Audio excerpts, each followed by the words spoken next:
The grand hall reeked of dominance and power, a cocktail of expensive cologne, aged wine, and primal aggression that made my stomach clench. Chandeliers dripped light onto the gathering below, illuminating a sea of silk dresses and tailored suits, all worn by people more important than me. The annual Wolf Moon Gala, where the most powerful werewolf packs gathered to strengthen alliances and flaunt their status, was no place for someone like me. "Stand up straight, Charlotte," my stepmother hissed, pinching my arm. "The Bennett pack already has enough shame with your father marrying beneath his station. Don't add to it by slouching." I straightened my spine and adjusted the second-hand silver dress that never quite fit right across my shoulders. My pale blonde hair had been pulled back so severely that my scalp ached, an effort to make me look presentable, according to Vivian's impossible standards. I was here for one reason only: to be paraded before potential suitors, none of whom would look twice at the pack healer's daughter, especially one born to a human mother who had died bringing me into this world. My fingers instinctively reached for the small pendant hanging at my throat. My mother's last gift, a silver crescent moon with tiny stars etched into its surface. "Be the light in darkness," she had written in her final letter. Those words had kept me standing through years of being the pack's afterthought. "The Black Crest pack has arrived," someone whispered, and the entire hall seemed to hold its breath. The crowd parted like a sea before them. First came the guards, then the royal advisors, and finally, the Alpha King himself, Nathaniel Blackcrest. He moved with the confidence of someone who had never questioned his place in the world, his imposing figure clothed in black that contrasted sharply with his silver-streaked dark hair. Power radiated from him in waves that made even the strongest alphas in the room lower their eyes. But it wasn't the Alpha King who captured my attention. It was the young man walking half a step behind him, his son. He stood tall, perhaps a year or two older than my 20 summers, with features that echoed his father's strength, but softened with something that looked almost like vulnerability. His eyes, a startling shade of amber, surveyed the room with intelligence that belied the whispers I'd heard. The mute prince, the broken heir, the Alpha King's greatest disappointment. No one approached him. No one even acknowledged him. It was as if he existed in a bubble of isolation despite being surrounded by hundreds of people. "Don't stare at the prince," Vivian warned. "It's rude to gawk at deficiencies." Something in me bristled at her words. I had spent my childhood in the pack healer's cabin, watching my father tend to wounds both physical and emotional, and I had spent my adolescence learning that communication came in many forms. My father appeared beside me, his kind eyes crinkling at the corners. "Charlotte, would you fetch me a glass of water? I need to take my medicine." Grateful for the escape, I nodded and slipped away from Vivian's hawkish gaze. The refreshment table was on the opposite side of the hall, requiring me to navigate the treacherous waters of pack politics and pretension. As I reached for a crystal glass, my elbow bumped against someone, sending water sloshing over the rim. "I'm so sorry, I turned, and found myself staring directly into those amber eyes. The prince. His expression registered surprise, then something like resignation, as if he expected me to hurry away like everyone else did. Instead, I set down the glass and lifted my hands. "Hello?" I signed, my movements precise and confident. "I'm Charlotte." The shock that transformed his face was like watching the sun break through storm clouds. For a heartbeat, he simply stared, disbelief evident in every line of his body.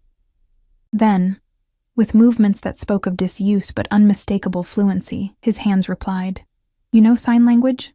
I nodded, smiling. "My father is the Bennett pack healer. I learned to communicate with patients who couldn't speak during their transformations." Something electric passed between us, a current of connection that made the hairs on my arms stand up. Across the room, I felt rather than saw the Alpha King's attention shift toward us, his powerful gaze like a physical weight. "I'm Elias," the prince signed, and the smile that curved his lips seemed to transform the entire room. That was when the first whisper started, rippling through the crowd like wind through tall grass.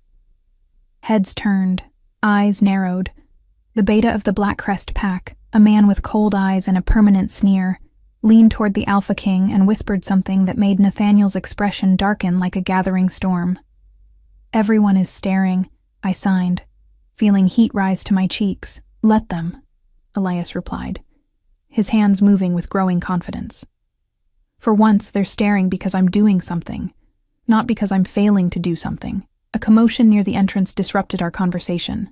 The doors swung open to reveal a latecomer, a woman whose beauty was as cold and perfect as a winter sunrise. Dressed in crimson that spilled around her like blood and water, she moved with predatory grace that made other wolves step back instinctively. "Celine Moonhallow," Elias signed, his expression closing like a book snapping shut. "My father's advisor." The way his hands hesitated told me there was more to the story. But before I could ask, my stepmother materialized at my side, her fingers digging painfully into my arm. "Your father needs you," she hissed, though her eyes were fixed on the prince with naked calculation. "Now." As she dragged me away, I glanced back to see Elias watching me, his hands forming a quick, simple message. "Find me later." My heart thundered in my chest with an emotion I couldn't name. That night, after the gala, my dreams were filled with amber eyes and hands that spoke more eloquently than any voice. I woke to the sound of howling, not the usual communication between pack members, but a mournful, solitary cry that seemed to contain all the loneliness in the world. I slipped from my bed and padded to the window of our small cabin on the Bennett pack's territory. The forest beyond was silver-dappled with moonlight, the trees swaying gently in a midnight breeze. Somewhere out there, someone was in pain. Without conscious decision, I reached for my cloak, pulled on boots, and slipped out into the night. The forest had always been my sanctuary, the one place where being different wasn't a liability, but a gift. I could identify healing herbs by scent alone, could move silently enough to approach injured animals, could sense pain before it was voiced. The howling had stopped, but something pulled me forward anyway, deeper into the trees, following an instinct I couldn't explain. The night air was crisp with approaching autumn, carrying the scents of pine, earth, and something else. Something intrinsically wolf but unfamiliar to my pack's territory.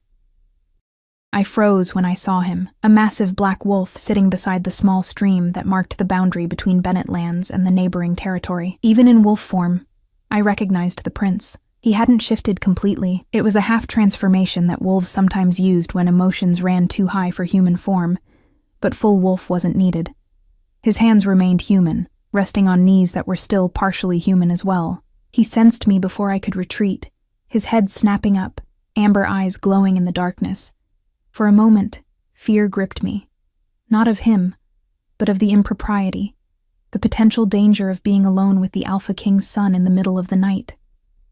But then those human hands lifted. Signing with elegant precision, the healer's daughter finds the broken prince. Is this a fairy tale or a tragedy? I stepped forward, drawn by something stronger than caution. Neither. I signed back. Just two people who see each other. His wolf features couldn't smile, but something in his eyes lightened. "You're the first person in years to truly see me," and that was when I knew my life would never be the same again. The rustling of leaves behind me came a heartbeat before I caught the scent. Unfamiliar wolves on Bennett territory. Elias was on his feet instantly, moving to place himself between me and the threat, a low growl building in his chest. From the shadows emerged three figures, their eyes gleaming with hostility. Leading them was the woman in crimson from the gala, Celine. Her perfect features twisted with something that looked disturbingly like hatred as her gaze landed on me. "The Alpha King's son and the half-breed healer," she said, her voice like silk over steel. What an unexpected discovery.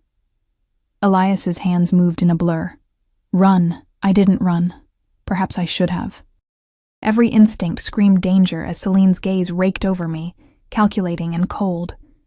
But something deeper than fear rooted me to the forest floor, the same something that had drawn me to Elias in the first place. "Your father has been looking for you, Prince Elias," Celine said, her words dripping with false concern. "How fortunate that I should find you before he had to be disturbed." Elias had shifted further back to human form, though his eyes still glowed with wolf light. His hands moved deliberately. I wasn't aware I needed permission to walk in Allied territory. Celine's smile didn't reach her eyes.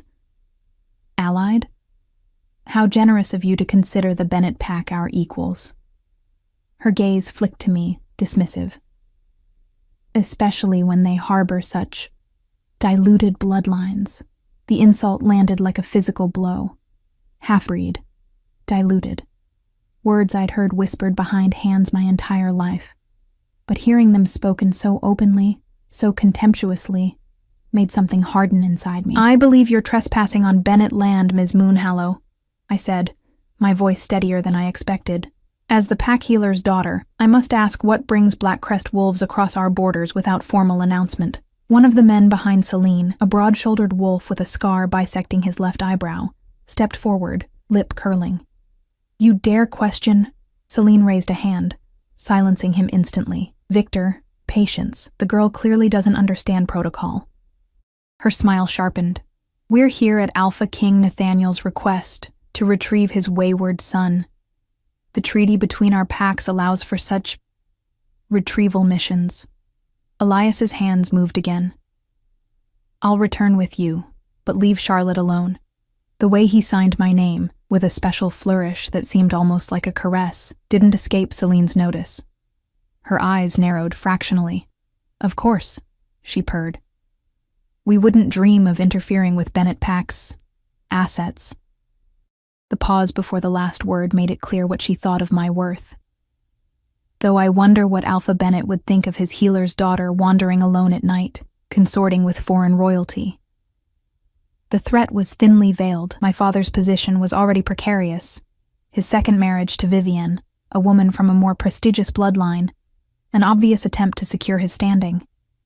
Discovery of my midnight meeting with Elias could give his enemies the leverage they needed. No one needs to know about this, I said quietly. Celine's laugh was like breaking glass. Secrets already? How very intimate. Elias stepped forward, fully human now except for those haunting amber eyes. His hands signed rapidly, and though I couldn't see his face, the tension in his shoulders spoke volumes. This ends now, Celine. My father may value your counsel, but even you answer to him. Something passed between them, a current of old hatred that made the air feel thick. Then Celine inclined her head in mock deference. As you wish, Prince Elias. She gestured to her companions. We'll escort you home.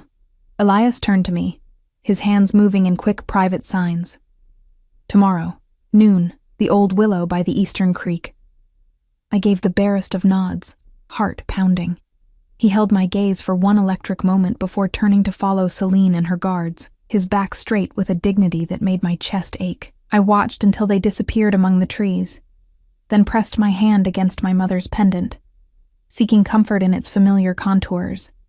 The night felt suddenly colder, emptier, but something new burned inside me. A spark of defiance, of possibility. Dawn arrived with the heavy, insistent knocking that could only be my stepmother. I had barely slept, replaying the night's events in my mind, alternating between anticipation and dread. Charlotte. Vivienne's voice cut through the door. Get up this instant. Alpha Bennett has called an emergency council meeting, and your father needs you to prepare his medicinal tea. My stomach dropped. Emergency council? What's happened? The Blackcrest pack has requested a formal meeting. Today. Her voice lowered. There are rumors that Prince Elias has chosen to participate. It's unprecedented. I sat up, suddenly wide awake. The prince is coming here? Don't sound so eager, Vivienne snapped. This isn't a social call. Word is, the Alpha King is displeased with something that happened at last night's gala. My hands went cold. Had someone seen my interaction with Elias? Had Selena reported our midnight encounter, despite her implication that it would remain secret? The Bennett Pack's council hall was a modest building compared to the grandeur of the Blackcrest compound, but it held its own quiet dignity. By mid-morning, it was filled with our pack's highest-ranking members, tension visible in tight shoulders and wary eyes. I helped my father arrange his medicines and herbs in the small antechamber that served as an emergency treatment room during formal gatherings. You seem distracted today, my father observed, his gentle eyes missing nothing. Did something happen at the gala? I busied myself with sorting dried chamomile. Just the usual. Vivienne parading me around like merchandise, potential suitors pretending I don't exist. He sighed, laying a weathered hand over mine. I've failed you in many ways, Charlotte. Your mother would have... Don't. I interrupted softly. You haven't failed me, Father, and Mother would be proud of both of us. The sudden blaring of horns announced the arrival of the Blackcrest delegation. Through the small window, I watched as a procession of sleek black vehicles pulled up to the council hall. Alpha King Nathaniel emerged from the lead car, his presence commanding even from a distance. Behind him came Celine, resplendent in deep blue that emphasized her otherworldly beauty. And then, my heart stuttered. Elias, his face a careful mask of neutrality. Stay here, my father instructed. This meeting is for council members only. I nodded obediently, with no intention of following his directive. As soon as he left, I slipped out through the side door, taking the narrow passage that connected to the main hall's upper gallery, a space rarely used except during full pack gatherings. From my hidden vantage point, I could see the entire proceedings without being observed. Alpha Bennett, a man who had always treated me with distant courtesy, stood to welcome the Blackcrest delegation. The formal exchanges of greetings seemed to stretch endlessly, until finally, Alpha King Nathaniel stepped forward. We come seeking clarity on a matter of some delicacy, he began, his voice deeper and more resonant than I had expected. It has come to my attention that one of your pack members has shown particular interest in my son. A ripple of murmurs passed through the Bennett Council. Alpha Bennett's expression remained carefully neutral. I'm not aware of any inappropriate contact between our packs, Alpha King. Nathaniel's gaze swept the room. At last night's gala, the daughter of your pack healer engaged my son in conversation using sign language. I wish to understand the nature of this interaction. My blood turned to ice. Below, I could see my father's shoulders stiffen. Alpha Bennett frowned. Charlotte Bennett is a valued member of our pack despite her mixed heritage. If she has caused offense... Offense? Nathaniel interrupted, his tone unreadable. No, quite the contrary. And then, to the visible shock of everyone present, Elias stepped forward. His hands began to move, and beside him, Celine translated with obvious reluctance. My son says that for the first time in years, someone spoke to him directly, not through intermediaries. Someone who saw him as a person, not as a deficiency. The word, the same one Vivienne had used, hung in the air. Elias continued signing, his movements fluid and emphatic. He says that the Bennett pack should be commended for fostering such skill and compassion in their healer's daughter, and he formally requests permission to continue these conversations as they provide valuable practice in a communication method that few in our pack have mastered. The stunned silence that followed was broken by my father's voice, steadier than I had heard it in years. My daughter learned sign language to assist in my healing work. If her skills can be of service to the Blackcrest heir, it would be our honor. I could see the calculations happening behind Alpha Bennett's eyes. The potential alliance, the elevated status, the advantages to be gained, of course. We would be pleased to facilitate such educational exchanges. Nathaniel studied my father with new interest. Your daughter's facility with sign language is impressive. Where is she now? My heart pounded so loudly I was certain everyone could hear it. Before anyone could answer, the side door opened, and Vivienne appeared in the gallery beside me, her eyes widening with anger at finding me there. She gripped my arm painfully. Come with me, she hissed. Now, but it was too late. The movement had drawn attention upward, and suddenly every eye in the council chamber was fixed on me, including a pair of amber ones that seemed to look straight into my soul. Ah, said Nathaniel. There she is. Vivienne's nails dug crescents into my skin as she forced a smile. My apologies for the interruption. Charlotte was just leaving. Actually, Nathaniel countered, I believe we were just discussing her. Please bring her down. It wasn't a request. Vivienne's grip loosened, her expression a complex mixture of calculation and resentment. As she led me down to the main floor, Whispers followed like falling leaves. The council chamber seemed to shrink as I approached the Black Crest delegation. Celine watched me with the cold assessment of a predator, while Alpha King Nathaniel's penetrating gaze felt like being dissected. Only Elias's presence, his subtle nod of encouragement, kept me moving forward. "Charlotte Bennett," Nathaniel said, my name sounding strange in his authoritative voice. "My son tells me you're the first person outside our private tutors to address him directly in sign language in over a decade." I swallowed hard. "I meant no presumption, Alpha King." "Presumption?" A faint smile touched his lips. "You presume quite correctly that my son is intelligent, articulate, and worthy of direct address. Many others, with far greater claims to status, have failed to make that presumption." From the corner of my eye, I saw Celine's perfect features tighten almost imperceptibly. Nathaniel continued, "The Black Crest Pack will be remaining in the area for the lunar ceremonies this week. My son has requested that you serve as his interpreter during the Interpack Council meetings." Gasps echoed through the chamber. The role of royal interpreter was a position of immense trust and proximity to power. My voice faltered. I cleared my throat and started again. "I would be honored, Alpha King, but my signing vocabulary for formal pack politics is limited." Elias's hands moved, and this time Nathaniel himself translated. "My son says your vocabulary can be expanded. He's willing to teach you." Behind me, I could almost feel Vivienne's mind working, recalculating my value to the pack, to her ambitions, with this unexpected development. Alpha Bennett stepped forward, seizing the opportunity. We would consider it a privilege to strengthen the bonds between our packs through this arrangement. As the leaders continued discussing logistics, Elias caught my eye and signed quickly, too fast for anyone else to follow. "I'm sorry for putting you in this position, but it was the only way I could think to see you again without suspicion." I replied with subtle movements, keeping my hands low. "Is that the only reason?" His eyes softened, and the hint of a smile touched his lips. "No." That single signed word contained possibilities that made my heart race. But as I glanced at Selena's watchful gaze, ice slid down my spine. Whatever was beginning between Elias and me, powerful forces stood against it. And I had the sinking feeling that my midnight forest encounter was just the first skirmish in a war I hadn't known I was fighting.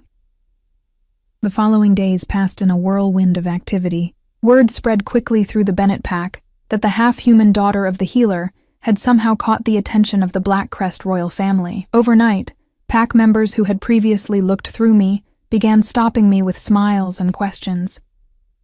Vivienne, ever the opportunist, suddenly discovered a maternal instinct fussing over my appearance and coaching me on proper protocol. "Remember to keep your eyes lowered when addressing the Alpha King," she instructed as she yanked a brush through my pale hair the morning of my first official day as interpreter. "And for the moon's sake, wear the blue dress I laid out, not those practical rags you usually choose." I bit my tongue against pointing out that practical rags were appropriate for someone who spent most days gathering herbs and tending to the injured. Instead, I submitted to her ministrations, understanding that her newfound attention had nothing to do with concern for me, and everything to do with what my position might mean for her status. The Black Crest delegation had taken residence in the ceremonial guest quarters, a collection of elegant cabins set apart from the main Bennett compound. As I approached, 2 guards straightened, their assessing gazes lacking the usual dismissal I'd grown accustomed to from dominant wolves. "Charlotte Bennett for Prince Elias," I said, the words still feeling surreal on my tongue. One guard nodded and escorted me to the largest cabin. Inside, voices were already raised in what sounded like heated discussion. When the door opened, the conversation cut off abruptly. Alpha King Nathaniel stood at the center of the room, imposing even in casual clothes. Around him were several advisors I recognized from the gala, and Celine, who didn't bother to hide her displeasure at my arrival. Elias sat slightly apart, his posture stiff. When he saw me, something in his expression lightened. "Ah, the interpreter arrives," Nathaniel said. "Good. We were just discussing the seating arrangements for tonight's ceremonial dinner." Elias's hands moved, and I automatically translated. "My son suggests that since he'll need his interpreter close, perhaps Charlotte should be seated at the royal table." Celine's smile was razor-sharp. Is that necessary? Surely the prince can communicate with his family without assistance. I kept my expression neutral, but Elias didn't bother hiding his irritation. His signs were quick and decisive. Prince Elias says that the purpose of an interpreter is communication with others, not just family. If he's to participate fully in the lunar ceremonies, he needs Ms. Bennet accessible throughout. Nathaniel studied his son with something that might have been approval. It's settled then. Charlotte will join the royal table. He turned to me. You'll need appropriate attire. Celine will arrange it. The look Selene gave me promised that whatever she arranged would be a form of subtle torture. Of course, Alpha King. I'll see to it personally. After the meeting dispersed, I found myself alone with Elias for the first time since our forest encounter. Without Celine translating, without my father or Vivian hovering, without the weight of formal protocols. Thank you, he signed, his movements soft with sincerity. You handled that perfectly. I'm not sure Celine agrees, I replied with a small smile. His expression darkened. Celine seeks to control access to my father. Your presence disrupts her plans. What plans? I asked, curiosity overtaking caution. Elias hesitated, then moved to the window, checking that no one lingered outside before turning back to me. For years, she's positioned herself as the voice of the mute prince, as my father's most trusted advisor. Some even whisper she aims to be his mate. The thought of the cold, calculating Celine as mate to the Alpha King, as Elias's stepmother, sent a chill through me. And your father? My father has been distracted since my mother died. Celine exploits his grief and his guilt. His hands paused, hovering in the air as if weighing whether to continue. My mother was attacked when I was 8. I witnessed it. The trauma.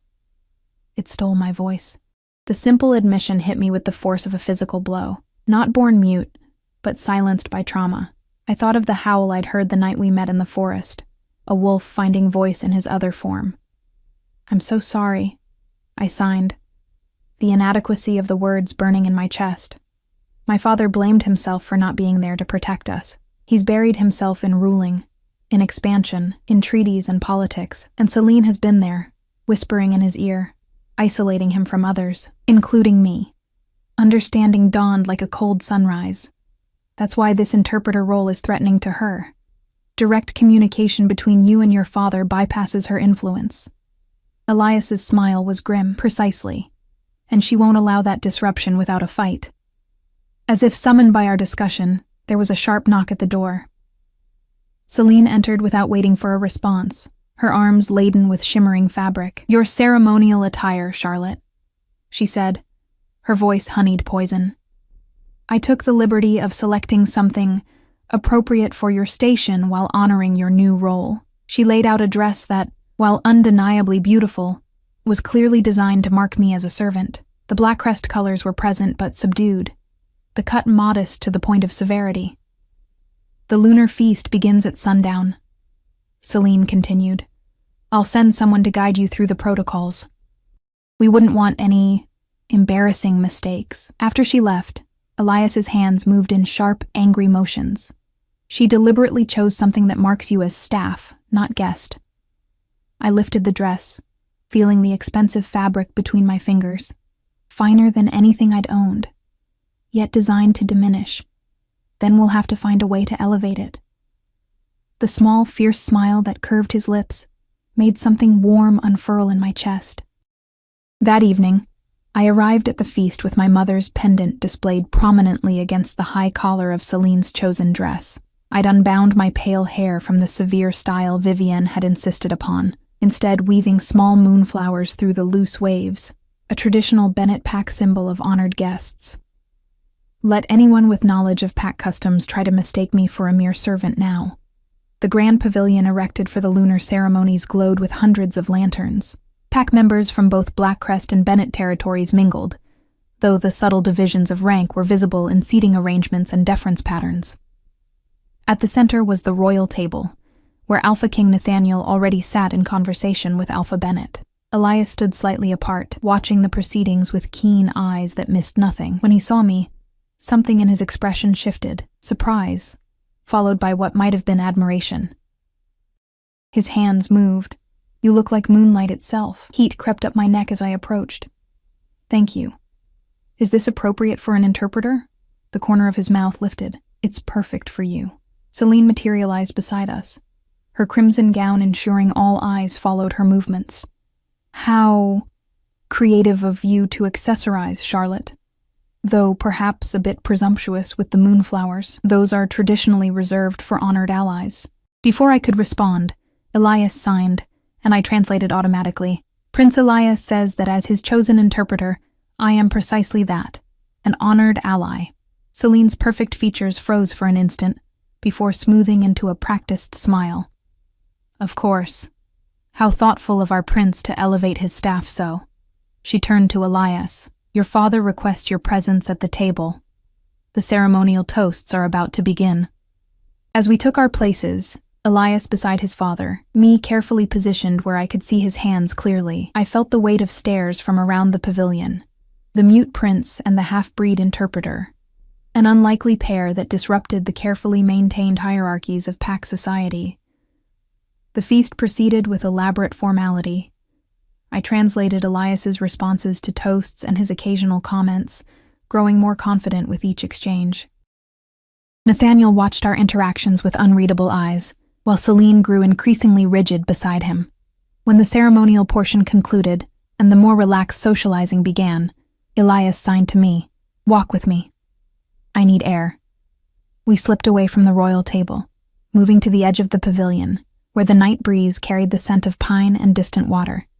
For a moment, we stood in companionable silence, watching the mingling packs. "You're changing things," I signed finally. "I can feel it. The way they look at you now, with respect, not pity." His expression turned thoughtful. "Because of you. You gave me back my voice in a way." "You always had a voice," I countered. "Others just weren't listening properly." Something soft and vulnerable flickered across his face. He started to sign something, then hesitated, his hands dropping to his sides. "Charlotte." My father's voice broke the moment. He approached with careful steps, his healer's bag clutched in one hand. "Forgive the interruption, Prince Elias, but there's been an incident. One of the younger Blackcrest wolves challenged a Bennett beta. Both are injured." Elias nodded grimly and signed. "My son asks if you need assistance." Nathaniel's voice came from behind us. He had approached silently, with the predatory grace all alphas possessed. He has some knowledge of field medicine, learned during his silent years. The way Nathaniel referenced his son's muteness as a phase, a temporary condition, made something twist in my chest. "Any help would be appreciated, Alpha King," my father replied with a respectful bow. "The injuries are not life-threatening, but tensions are high." As we followed my father to the medical tent set up at the edge of the gathering, I translated Elias's questions about the nature of the injuries and the circumstances of the fight. What emerged was a picture of simmering tensions between the packs, territorial disputes and old grudges that the current alliance negotiations had brought to the surface. In the medical tent, 2 young men lay on separate cots, each glaring at the other despite their pain. My father moved to the Bennett wolf, leaving Elias and me to tend to the Blackcrest challenger. As I assisted Elias in cleaning the deep claw wounds on the young wolf's side, I was struck by the gentleness of his touch, the confidence of his movements. This was not the pampered, isolated prince of rumors, but someone who had used his silence to observe, to learn, to develop skills overlooked by those who judged him solely by his inability to speak. "You should have let me bleed," the injured Blackcrest wolf muttered, flinching away from Elias's hands. "What kind of alpha heir plays nurse to weaklings?" I opened my mouth to translate, but Elias shook his head slightly. He'd understood perfectly well. His hands moved, and I found myself speaking his words aloud. "Prince Elias says a true alpha knows healing is as important as fighting, and that you might consider which has served you better today." The young wolf's eyes widened at being addressed so directly by his prince. Shame colored his features as he lowered his gaze. Across the tent, my father glanced up, a flicker of pride in his eyes as he watched me translate. For the first time in my life, I felt like I belonged exactly where I was. Not despite my differences, but because of them. But as I caught sight of Celine watching from the tent entrance, her perfect features arranged in a mask of concern that didn't reach her cold eyes, I knew this moment of belonging was fragile, threatened. And as the night progressed, I would learn just how dangerous her threatened position could be. The next morning dawned with an uneasy stillness. The incident between the young wolves had escalated during the night, with more members of both packs taking sides. What had begun as a personal altercation was rapidly becoming a symbol of deeper tensions. I found Elias in the council chamber, poring over territorial maps with his father and several advisors. When he saw me, relief visibly washed over his features. I was beginning to worry.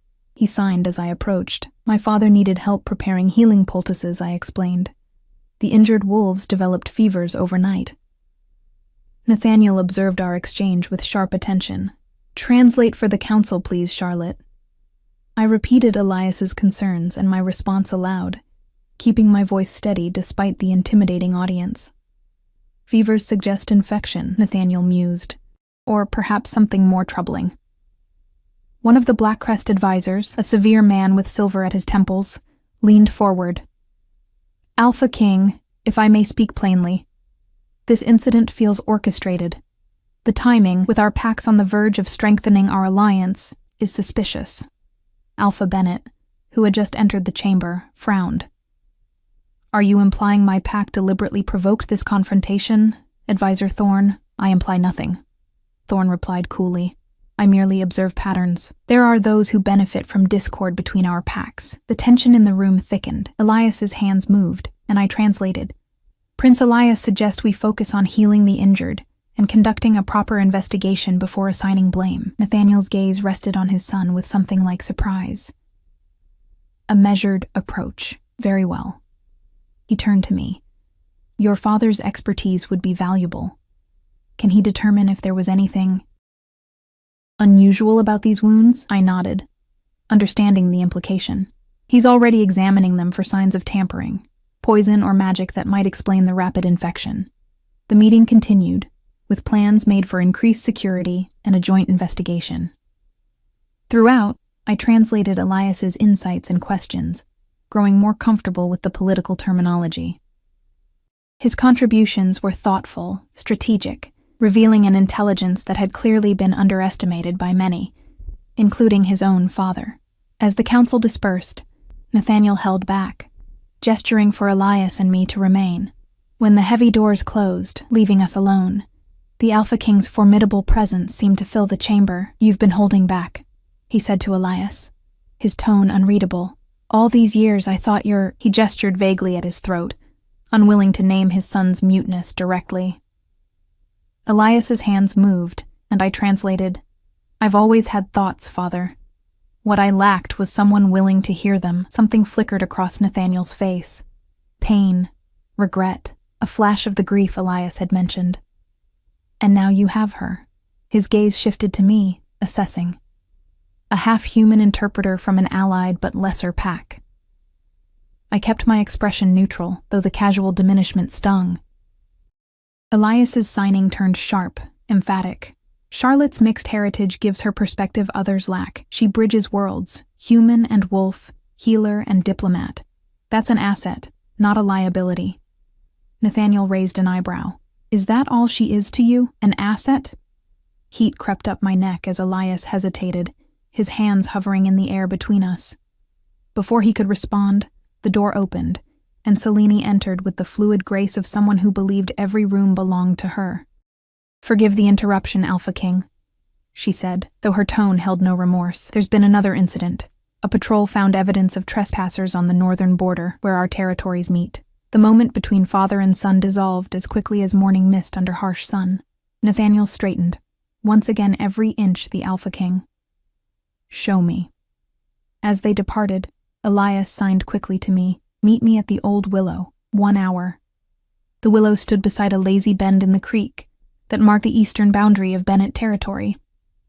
Its trailing branches created a curtain of green-gold light, a secret world apart from pack politics and ancient rivalries.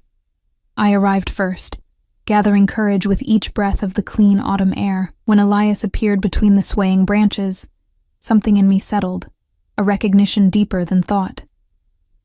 He moved with the quiet confidence of someone who had learned to navigate the world without sound, attentive to every subtle shift in his surroundings. "Thank you for coming," he signed, settling beside me on a sun-warmed stone. "There's something I need to tell you." The intensity of his expression sent a shiver of apprehension through me. "What's happened?" His hands hesitated, then moved with careful precision. "The trespassers," Celine reported. "I believe they were staged, a fabrication to increase tensions between our packs. Why would she do that? The alliance my father seeks with your pack includes leadership restructuring that would diminish Celine's influence." His eyes met mine. Amber darkened with concern, and there's more. "I've discovered correspondence suggesting she's been negotiating secretly with the Moon Hallow pack, her birth pack, positioning herself as a potential bridge between our territories. The implications unfolded like a dark flower in my mind. She's creating conflict with Bennett to make Blackcrest look elsewhere for allies, to her own pack." He nodded grimly. "Precisely. And as tensions rise, she whispers in my father's ear, reinforcing old prejudices, old fears. We need evidence," I signed. "Something concrete to show your father. I've been searching, but Celine is careful." Frustration tightened his features. "And now, with you translating for me, I've become a greater threat to her plans. She'll move against you, us, soon." The possessive us sent a flutter through my chest despite the gravity of our conversation. "Then we need to be prepared." A twig snapped beyond the willow's curtain.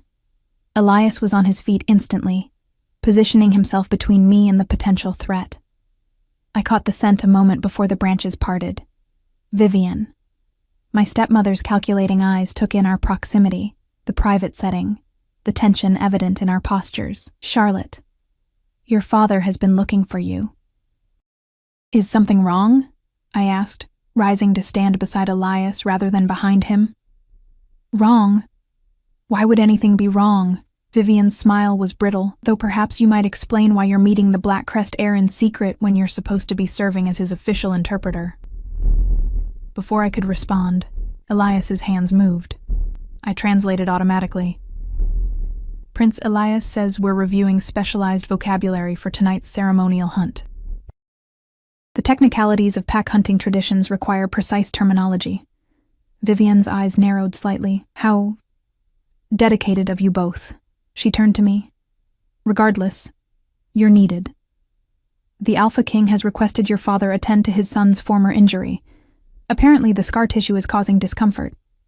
He specifically asked that you assist. The convenient timing raised immediate suspicion, but refusing would only create more problems." I glanced at Elias, who nodded slightly.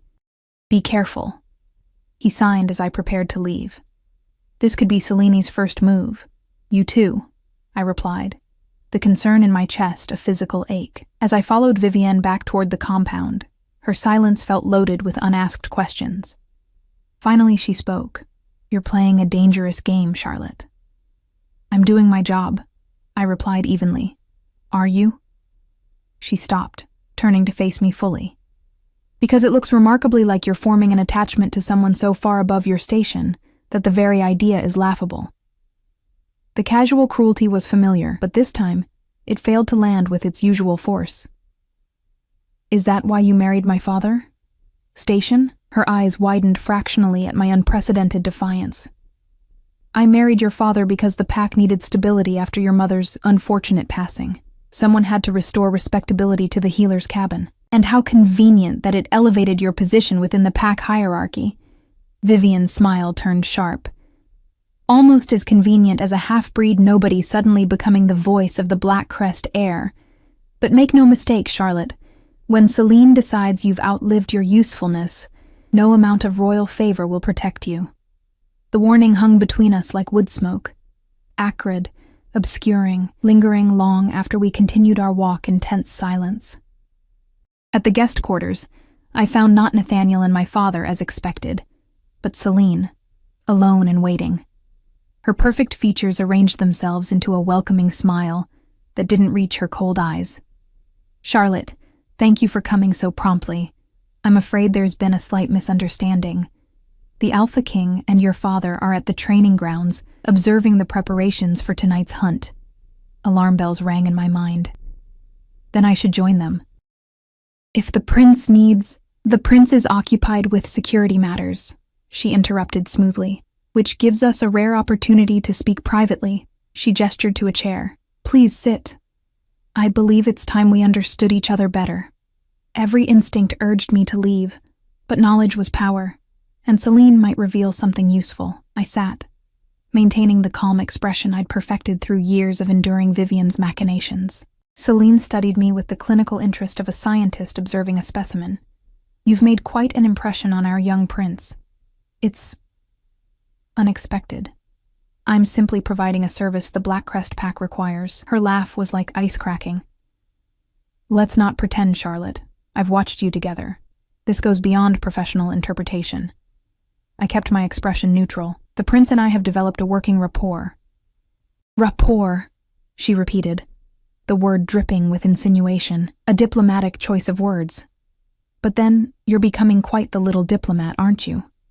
Rising far above your station, the half-human daughter of a second-tier Pax healer, now dining at the royal table, whispering in the prince's ear. I don't whisper. I translate, openly and accurately, for now. Celine leaned forward, her perfume, something expensive and slightly metallic, enveloping me. But positions change. Alliances shift. The favor of princes is notoriously fickle. Is this a threat? A reality check. Her smile turned almost pitying.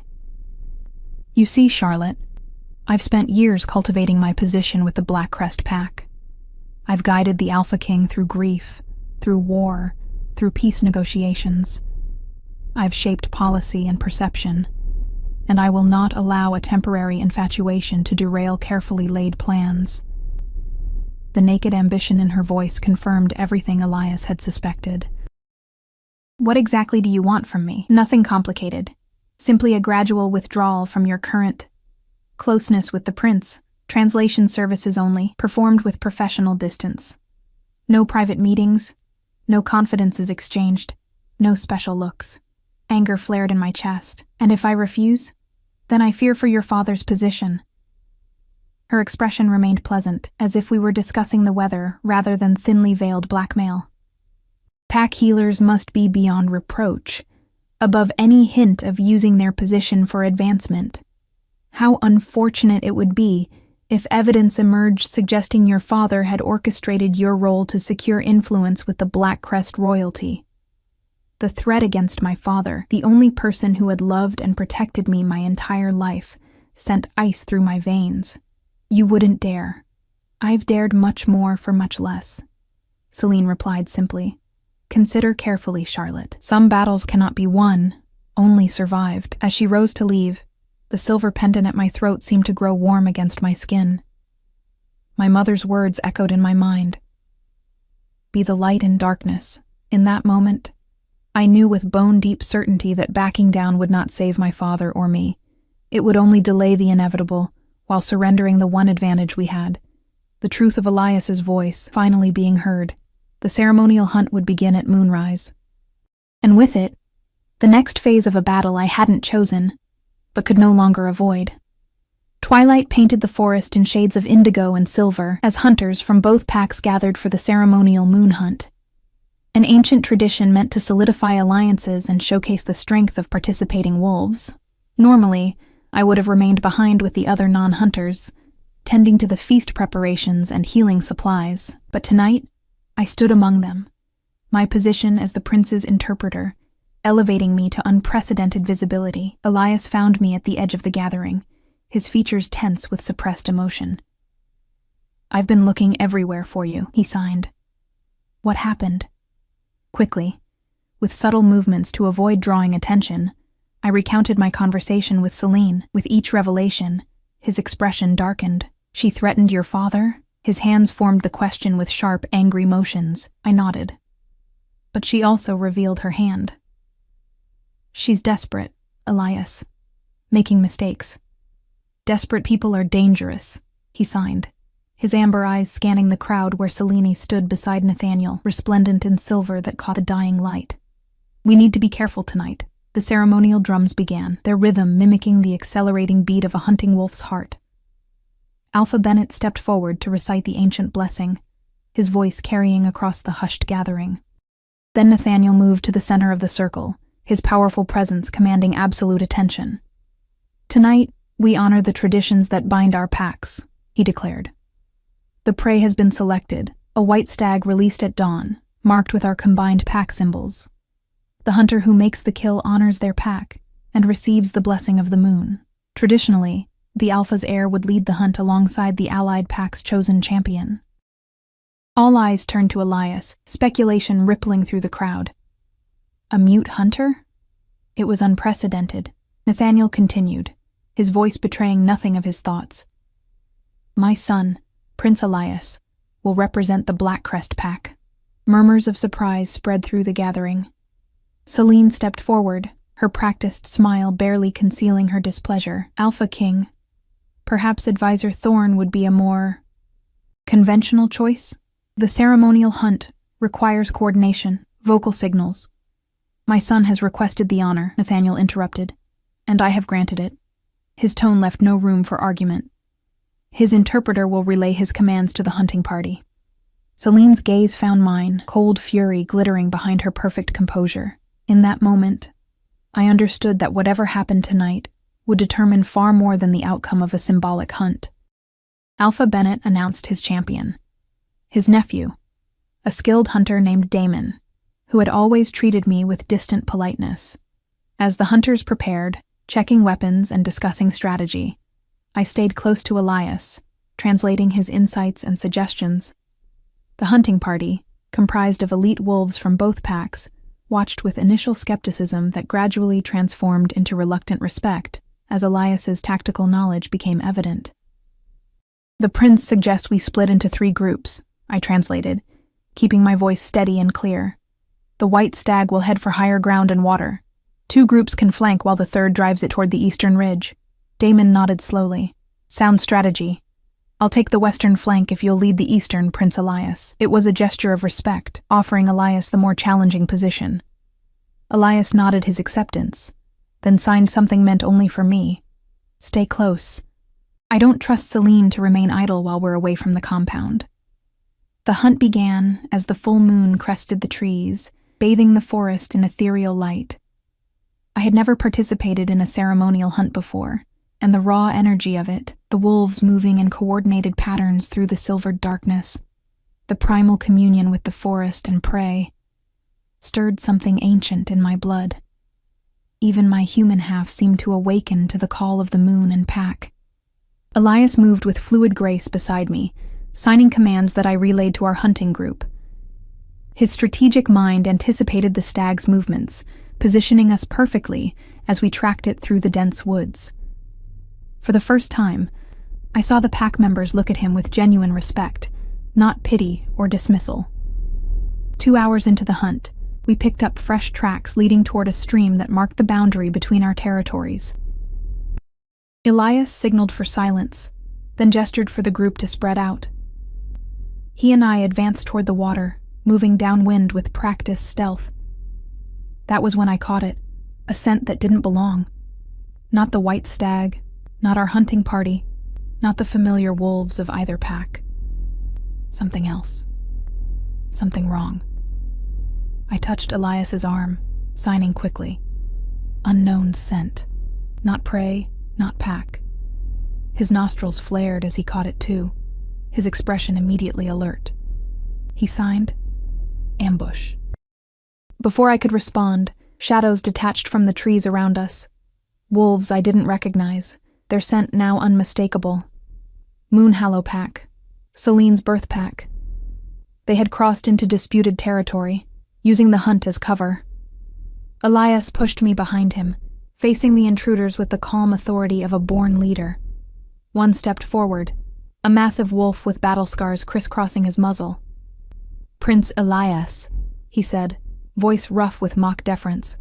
"What a fortuitous encounter. And with only your little interpreter for company." I translated his words into sign, though Elias had clearly understood. His hands moved, and I spoke for him. "Prince Elias asks what brings Moonhallow wolves so far from their territory, armed and uninvited." The scarred wolf smiled without warmth. We received intelligence that Bennett wolves were planning an incursion into disputed lands. We're merely protecting our interests. Lie. Elias signed privately. This is Celine's work. I knew he was right. This confrontation was too convenient. The timing too perfect. While the hunting parties were scattered through the forest, while attention was focused on the ceremonial prey, Selene had engineered a border incident that could shatter the fragile alliance. Our hunting parties are engaged in the ceremonial moon hunt, I said, not bothering to translate this time. Any Bennett wolves in this area are here by right and tradition. Rights and traditions change, the wolf replied. Perhaps it's time for new alliances, stronger ones. He looked directly at Elias. Your father's advisor seems to think so. She sends her regards, by the way. There it was. Confirmation of Selena's betrayal, delivered with casual cruelty. Elias's hands moved, and I translated. Prince Elias says Selene speaks only for herself, not for the Blackcrest pack or its alpha. A pity you can't speak for yourself at all, the wolf taunted, his pack members shifting closer, their intentions clear in their predatory stances. What happened next unfolded with the sudden ferocity of a lightning strike. Elias stepped forward, his body language radiating a dominance so powerful that several of the Moonhallow wolves instinctively backed away. Then, to my shock, to everyone's shock, he threw back his head and howled. The sound that tore from his throat wasn't the broken attempt of a mute wolf. It was the full-throated call of an alpha heir claiming his territory, summoning his pack, declaring his strength. It echoed through the forest, bouncing off trees and rocks, carrying for miles in the clear night air. The Moonhallow wolves froze in confusion. I stood transfixed, my heart pounding against my ribs. Elias turned to me, amber eyes glowing with wolf light, and for the first time in over a decade, he spoke aloud. Run. His voice was rough from disuse, but unmistakable. Get my father.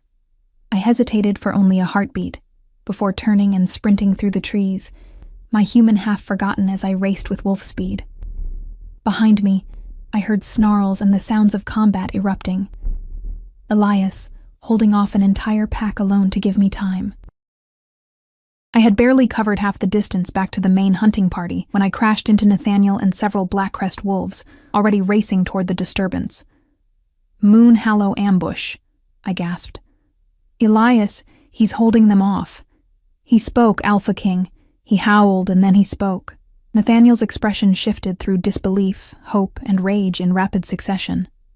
Where? Eastern Stream, near the old boundary stones. He didn't wait for more, charging forward with his wolves close behind. I followed, my lungs burning. Terror for Elias driving me beyond my normal limits. We burst into the clearing by the stream to find a scene of controlled chaos. Elias stood at the center, bleeding from several wounds but unbowed, facing down the Moonhallow Alpha who had apparently joined his wolves. Several bodies lay motionless on the forest floor, casualties of a battle Elias had fought alone. What is the meaning of this? Nathaniel's roar cut through the night, the power in his voice making every wolf present lower their heads instinctively. The Moonhallow Alpha turned slowly, his stance defiant despite the overwhelming force now arrayed against him. Defending our territory, Alpha King. Your heir was trespassing. Lies, I said, stepping forward despite the danger. This is ceremonial hunting ground, neutral by ancient treaty. They ambushed us deliberately.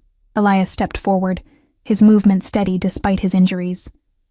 And then, in front of his father, the enemy Alpha, and all assembled wolves, he spoke again. Selene sent them. His voice was stronger now, finding its way back after years of silence. She's been conspiring with Moonhallow against our alliance with Bennett. The shock that rippled through the clearing was palpable. Nathaniel stared at his son as if seeing a ghost. Elias, you're speaking. Yes. A single word, heavy with a decade of silence behind it. I found my voice again when it mattered most. Understanding dawned in Nathaniel's eyes as he looked between his son and me. When you had something worth protecting. By the time we returned to the compound, dawn was breaking over the eastern hills, the ceremonial hunt forgotten. Both packs buzzed with the night's revelations, the Moonhallow ambush, Selene's betrayal, and most incredibly, the prince's recovered voice. We found Celine attempting to flee, already packed and heading for the borders with several loyal to her cause. Her perfect composure shattered when she saw Elias walking beside his father, alive and speaking. "Impossible," she whispered, her cold beauty cracking with naked fear. "Not impossible," Elias replied, his voice gaining strength with each word. "Just waiting for the right moment, the right reason." His gaze found mine across the compound yard, and in that look was everything we hadn't yet said to each other: gratitude, affection, possibilities. Celine and her conspirators were taken into custody, the evidence of her betrayal too overwhelming to deny. The alliance between Blackcrest and Bennett was strengthened rather than broken by the shared threat they had faced, with new treaties drafted in the days that followed. A week later, when the diplomatic furor had settled, Elias found me in my father's garden, gathering herbs in the gentle autumn sunshine. He looked different somehow, lighter, as if a great weight had been lifted from his shoulders. "Charlotte," he said, my name and his voice still a wonder to me. "You could have sent for me," I replied, setting down my basket. "You don't need an interpreter anymore." "That's not why I needed you." He stepped closer, his amber eyes intent. "Never why I needed you, then why?" "Because you saw me. Not the mute prince, not the broken air. Me." His hand reached up to touch my face with gentle fingers. "You gave me a voice when I had none. And then you gave me the courage to find my own again." "I didn't do anything special," I whispered, though my heart raced at his proximity. "I just treated you like a person. That was everything." He smiled, a real smile that transformed his face. "And now I can finally say what I've been signing to you in my heart since that first night under the moon. I love you, Charlotte Bennett." The words hung in the air between us, more powerful than any howl, any treaty, any ancient pack law. "I love you too," I replied, feeling my mother's pendant warm against my skin. Voice or no voice. When he kissed me, it felt like coming home to a place I'd never been before. A place where being different wasn't a weakness but a strength, where two people from different worlds could create something new and beautiful together. The Alpha King's once mute son and the half-human healer's daughter. Not a fairy tale, not a tragedy, just two people who saw each other clearly, and in doing so, found their true voices at last.